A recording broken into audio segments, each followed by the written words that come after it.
पवारांच्या सभेमध्ये जिल्हाध्यक्ष कोंडाजी आव्हाड यांची चेन चोरीला गेलेली आहे। वणीतल्या जाहीर सभेच्या दरम्यान 8 तोळ्यांची ही चेन चोरीला गेलेली आहे। शरद पवारांच्या सभेत चोरट्यांचा सुळसुळाट बघायला मिळतोय। वणी पोलीस ठाण्यामध्ये या संदर्भात गुन्हा दाखल करण्यात आलाय आणि चोरीची घटना नेमकी कशी घडली आहे कोंडाजी आव्हाड यांनी सांगितले। पुढारी न्यूजला हा किस्सा त्यांच्याशी बातचीत केली आमचे प्रतिनिधी किरण ताजने यांनी। मामा काय घडलं होतं? आपल्याला माहिती की 15 तारखेला आदरणीय पवार साहेब, जयंत पाटील साहेब यांची वणी येथे बगरे सरांच्या प्रचारार्थ सभा आयोजित केलेली होती।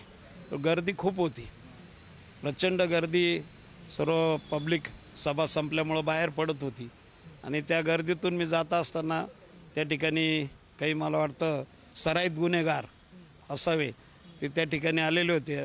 मला त्या गर्दीमध्ये दोन्ही बाजूनं त्यांनी असं अजून मध्ये दाबण्याचा प्रयत्न केला आणि त्याच क्षणाला पाठीमागून एकानं ती चेन मारली। त्या क्षणी मला थोडं लक्षात आलं, परंतु गर्दीमध्ये ते कुठं पसार झाले ते काही समजलं नाही। त्याच्यानंतर मी रितसर पोलीस स्टेशनला जाऊन गुन्हा दाखल केला आहे। त्या ठिकाणी पाटील साहेब आहेत, त्यांनी गुन्हा दाखल करून घेतला आणि लवकरच तपास करून चेन तुम्हाला परत देऊ असं त्यांनी मला आश्वासन दिले। किती तोळ्याची चेन होती? काही कोणी गिफ्ट केली होती की तुम्हीच घेतली होती?